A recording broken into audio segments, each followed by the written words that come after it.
Orang bak masa Nabi Musa, orang paling kasihan yang dalam dunia bahwa dia di samping Nabi Isa, di samping Nabi Musa, yang dia mengadu pada Nabi Musa, nam doa that long beje kurang kaya. Kamu hai leu menderita kaya. Dua ngampromo. Buat ada orang jak langutan, jak pilih kaya untuk pulau kurang mengawan. Paduk mampeng. Hai le ke kau kaya, ilit leu leu karat tiau ro. Menanlah cerita haji. Kemudian gak pegah pada Nabi Musa. Gedeng le Nabi Musa mai dron kang kalewnya bagi hai Musa kamonyo orang kasihan. Manyo bagi bat, nam doa tak Allah Taala mi dron doa Allah Taala geberi. Kamu kalau mendoa karom, hana terima le Allah nam doa dron keju. Putra lu doa, nam doa thì ai kamonyo beje kurang kaya. Dan Nabi Musa doa, le pegah bang Allah katanya Allah ya Allah.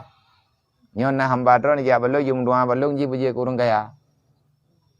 Nampak kaya aja ya Allah. Netran Jibril gak pegah. Dari gini yo pegah oleh Allah. Pegah oleh Allah Taala pada Nabi Musa, pegah bawanya, menyai kaya, lombi kaya, tapi hana trip wa belun. Kaya tetap ju pian trip wa belun. Mana dua bulan kiban lam ya Allah, gatian lebih bak gatian yang kana. Jeut gedanya. Gedanya dari Nabi Musa, itu pegah oleh Allah Taala drone kaya. Wow lươn người ta gái lươn yang kiban lắm gạt thiên lebih bagai thiau orang yang kagak mengengi ngam promo ada dengar haina menurut drone bagi ban hai kutanya bat dro kile alah ya bu ini cowok juga dis daripada anak gad thiên lebih tebi deh paling kurang nak kaya 2 bulan kaje ile ngata tengok kibarat ha kaya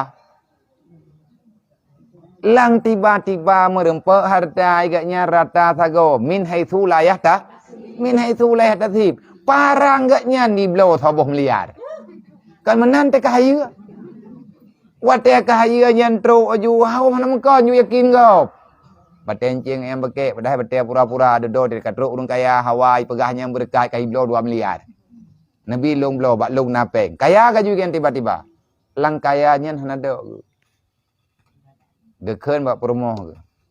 Hai mai pe nyai teo kang kaya ka. Berkoi teo tai promo gop. Teo te paju makanan gop. Tiap uro ke teo te setet patna urang buka dapur umum. Artinya urang bagi-bagi makanan bak benih jalan. Nya me tak buat kau berkau dep tu. Bak pintu rot ne pudu iya. Iya kuah galon. Pudu gelah-gelah nan. Thoi yang jeb-jeb i. Kita ngi diharap kena urang bak benih jalan ipudu bawa ke rumah ipudu bawa ke ipudu kolkah ke rumah gratis. Thoi yang cok ju. Ineo. Maya bit apa dua bit kada kolkah. Yang jelas kita yo juga coba tapak kolkah gop lelo. Jadi le orangnya kakak pernah ada makanan ni. Gepegat makanan rata sago yang gepuduknya urang lewat gebagi makanan gepegat rumah tempat urang musafir urang istirahat berjalan. Nah urang lewatnya nampak nama tempat kaya. Kadua ton hana katien. Nabi Musa hiruang ke. Gede yang Mbak Jibril. Jibril. Ilong na pertanyaan. Pu pertanyaan. Na makhluk Tuhan. Umat long makhluk Allah Taala, gepegah oleh Allah Taala urangnya ji kaya 2 bulan. Nya kadua ton nak kata-kata go. Dek yang kaya aja ju. Pu ka salah ya. Orangnya yang gepegah mendeh oleh Allah Taala tek kejo orang nak bahasa pu oleh belok. Longnya ka rasul ke. Na pegah le Jibril kanji tatayang le. Na tayang le Jibril Allah Taala, ya Allah, Musa nak temayang balu putra gedayang. Karena ya Allah awak ya orangnya yang doa drawai ban Nabi Musa, ban Nabi draw berkaya, yang pegah kaya 2 bulan. Main je ke masalah awak kapu. Hai kadua tonyo nak kata go. Pu kadua nah janji orangnya. Gejawab oleh Allah Taala, hana tua lo. Ma bakan ya Allah hana kata ni. Malay lo. Menyelung pegatian ji malay lo. Putra Allah Sandron ya Allah, aku malu memberi miskin bagi orang-orang yang peduli dengan orang lain.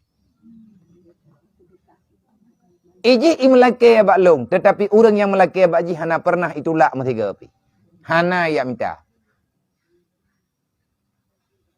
Monya andai kata na orang lain na makhluk long. Yang ijo atau long jo ilong ijo kogop lagi kubi keji. Monya hana kutamah rezeki ji malaya long. Pakon kagot tat ji ngan long ke pegah Allah. Oh mana ni Allah. Nya, mangki balong pegah Pak Musa. Terlama je hitam terkah sampai dengan kiamat menyapanya umui hana apa-apa. Kan lebuk dia kaya tapi. Sebab kebutuhan katanya kan. Agak biasa. Gepegah lesya berduka dia jalan ni menyagetanya hana tak percaya kepuat tak lingkar keputusan Allah. Wate orang Hawaii lebih kaya dup yang gejuk oleh Allah Taala hana puas hati, hana tenang jiwa, mai tren terba buat salah. Menjual yang haram macam lah korupsi macam-macam pengun urang kamu di nah berkat adanya yang na kaya ingin le urang mewah tapi udip irmoh susah ngan kayanya tu tah Allah halah tahan tengun tu nyan menandakan keberkatan itu kurang nyai tanya untuk ta periksa dro muhasabah diri. Dedona pegalai Nabi, sesungguhnya rezeki itu sama dengan ajal. Engkau cari, engkau mencarinya ataupun engkau diam pada tempatmu menunggu dirinya, dia pasti akan datang. Rezeki lagi ajal, tak tetap dengan han, jika tetap merempa, lagi mati. Arizku kal mauti, yatlub wala yatlub, igluki. Dicari ataupun tidak, yang namanya rezeki pasti akan dapat. Sebagaimana kematian mendapati dirimu. Dedaga kenlam nasi abdu kata ni. Mono mentang. Maya memang itanya hana tatoh yang ukur pakiban. Hana tatoh rasakan yang telah berlalu daripada kehidupan. Pejamkan matamu. Lihatlah sebelum engkau datang ke dunia ini. Di saat engkau berada di alam rahim ibumu. Siapa yang mengantarkan makanan dalam perut mak? Nak tajak ulang dah ini. Nak tak temu ini. Apa kata? Mesti bak kaya hana tamiliki. Mesti kerek bak bayam hana sajan. Tetapi anak miat dalam kandungan. Sehat walafiat. Dia tidak pernah lapar. Dia tidak pernah haus. Kenapa? Allah Ta'ala kirim makanan melalui babah mak. Nang kaji le urang mume yang ke pajuh makanan. Hang minah-minah sampai kanan. Taat dek ke? Taat gerah ke? Nya yang makanan. Yang lakau wahai kecumbai. Nyan hana tadau karena nyan bukan tabiat badan, tabiat tubuh na kehidupan masing-masing. Tanya geyong yang kedai, geyong yang bak masa kalau hadir kena. Dalam rahim yang begitu sempit, getanya udip begitu sempur. Apalagi kan ruk kena udonya. Manfaatkan hana sempurna udip nayo karena kita selalu mendalimi diri sendiri. Hana puas dengan keputusan Allah.